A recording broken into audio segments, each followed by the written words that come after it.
जय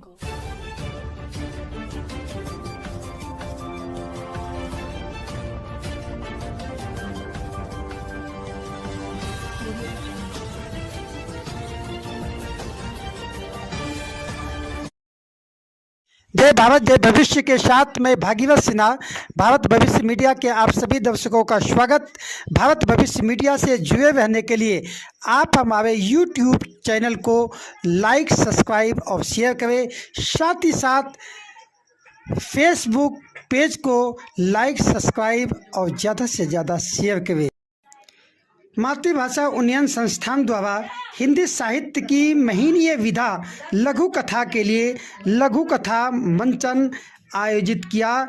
नई दिल्ली स्थित हिंदी भवन संगोष्ठी कक्ष विष्णु दिगंबर मार्ग में, जहां अनेक साहित्यकारों, पत्रकारों और कलाकर्मियों की उपस्थिति में सफलतापूर्वक कार्यक्रम आयोजित की गई। कार्यक्रम की अध्यक्षता विख्यात साहित्यकार श्री सुभाष चंद्र जी, विशिष्ट अतिथि श्री बलराम अग्रवाल जी, विशिष्ट लघु कथाकार श्री सुभाष नीरव, विशिष्ट लघु कथाकार श्री अतुल प्रभाकर जी, वरिष्ठ लघु कथाकार श्री संदीप तोमर जी, आलोक त्यागी जी की उपस्थिति में संपन्न हुई। कार्यक्रम का शुभारंभ गण्यमान्य अतिथियों द्वारा दीप प्रज्वलन और स्वस्ति वंदना के साथ शुरुआत किया गया।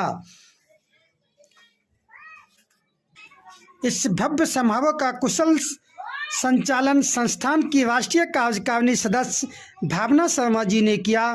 आइए देखते हैं यह खास रिपोर्ट भागीरथ सिन्हा के साथ। कारण क्या है कि हमने आसान चीज के रूप में लघु कथा को ले लिया। छोटी सी कोई बात हमारे दिमाग में है, छोटी सी कोई कहानी है, छोटी सी कोई घटना है, छोटी सी कोई फैंटेसी हमारे दिमाग में है, छोटा सा कोई विचार आया हमने लिया और उसे कहानी की तरह छोटा मोटा करके बुना, स्वेटर की बुना और उसको डाल दिया फेसबुक पे वहाँ वेरी गुड, ऑसम, स्टैंडर्ड, शानदार, ये सब मिल गए और आपका काम पूरा हो गया। मैं आपको बता देना चाहता हूँ, आज जो विधाएं सबसे ज़्यादा पढ़ी जा रही हैं उनमें लघु कथा सबसे ऊपरी पायदान पर।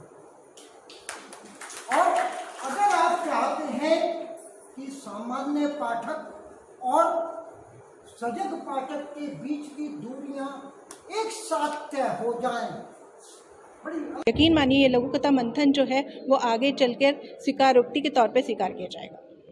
आज के मंथन से जो हासिल हुआ जी, उसको समाज में किस रूप में प्रत्यारोपित किया जाएगा? देखिए, सामाजिक तौर पे अगर आप कहते हैं तो लघु कथा मंथन साहित्य से जुड़ा हुआ है।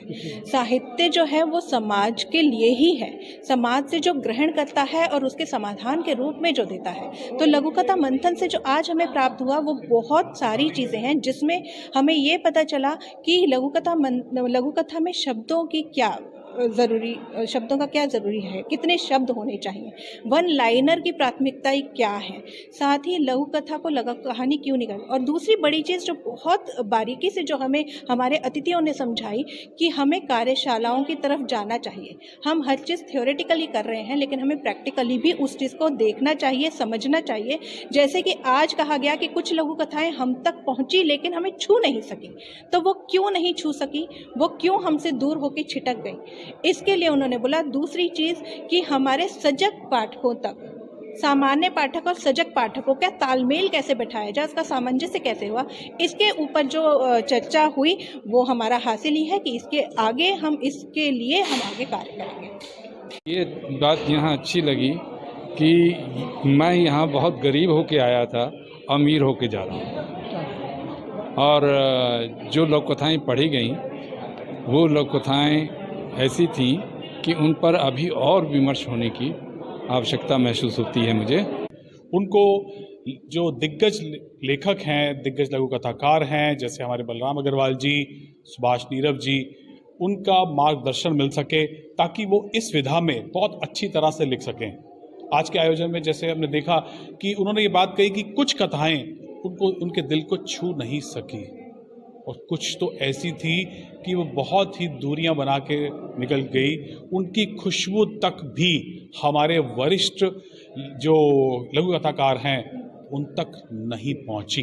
कम से कम खुशबू पहुंचनी चाहिए थी। जब 10-15 लघु कथाकार यहाँ पर उपस्थित थे तो कम से कम खुशबू तो पहुंचती। और तो इस तरह के आयोजन बार बार होने चाहिए। और उन्होंने एक बहुत ही अच्छा सुझाव दिया हमारे सुभाष चंद्र जी ने कि यहाँ पर इसकी वर्कशॉप भी होनी चाहिए। तो आने वाले समय में मातृभाषा उन्नयन संस्थान इस तरह की वर्कशॉप भी का आयोजन करता रहेगा, ताकि नए लेखकों को कुछ ना कुछ सुधार मिल सके और वो नए तरीके से लिख सकें और आने वाले समय में साहित्य को ऊंचा उठा सकें। और जितना साहित्य हमारा ऊंचा उठेगा, इससे समाज को बहुत ही फायदा होता है। कहने को लघु कथा जो है वो एक लघु कहा जाता है, लघु शब्द, लेकिन वो बहुत ही दीर्घ है।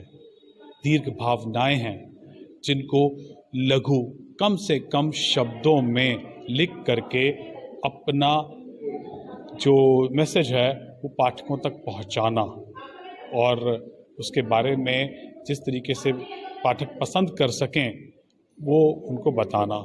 तो मैं चाहता हूं कि इस तरह के जो आयोजन है वो बार बार होते